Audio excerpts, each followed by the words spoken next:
BBC Hooniverse. You're watching the TGM production.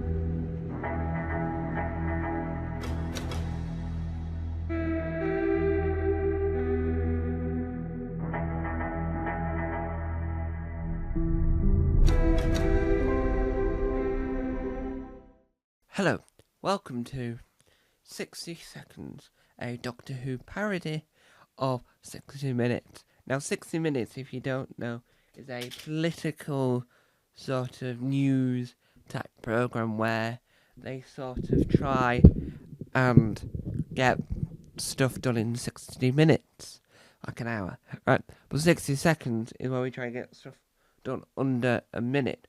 But due to the title sequence and the closing credits, that will not happen.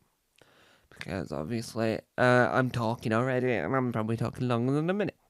Today we're talking about unit and cryptic messages. Over on the Doctor Who website, there is a section, or whatever, where you can log in to the unit website. On this website, you can do many things, which are read some case files that are left wide open. Yes, wide open. Now, the problem with these case files being wide open, it means you can see the information. Sometimes it's generic, trying to disclose what Codebreakers, the new multimedia event with John Martin.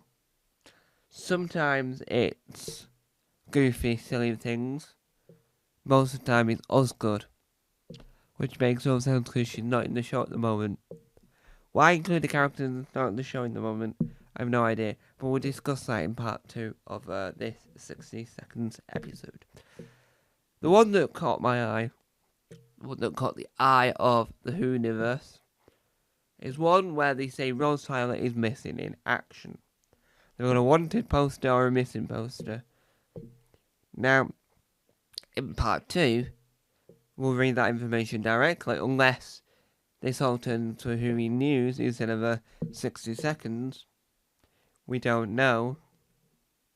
But what I can guarantee part 1, and can guarantee in general, this is quite curious.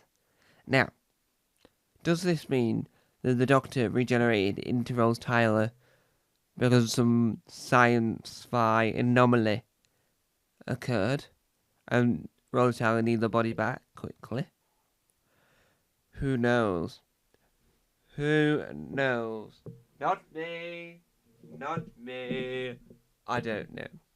Now, having unit have a cryptic message and having dates on them, and the dates lead to nothing, because that also means there's an announcement coming today, or will that happen next week?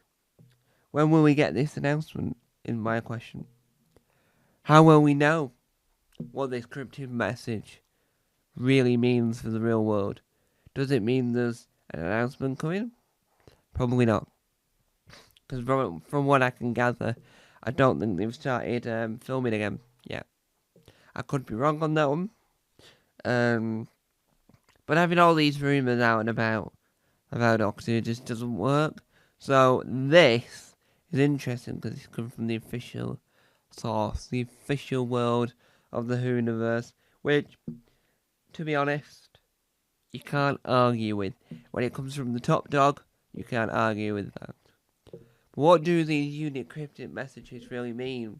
Well, join me in part 2 of this episode of 60 Minutes, where I'll read the cryptic messages, and we'll use our sleuth skills to discover what they truly mean.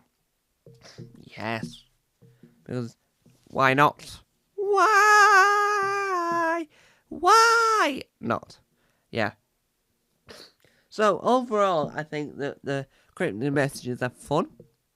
I think it's having a login that we can have is fun.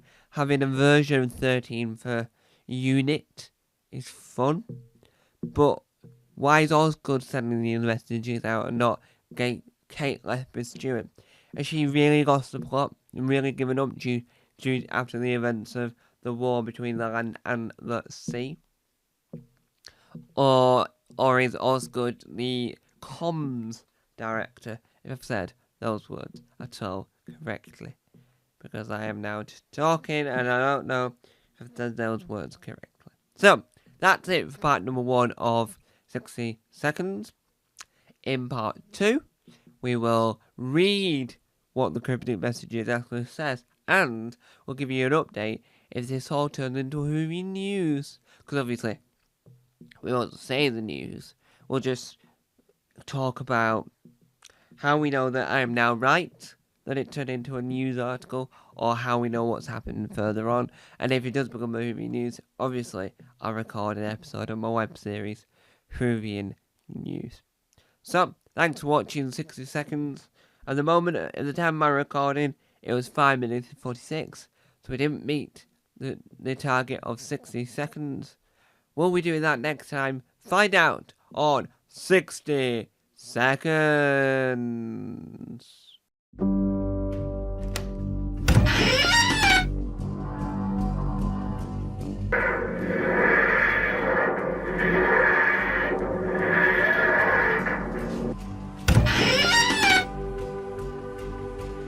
Don't forget to subscribe to the official Tom Mason YouTube channel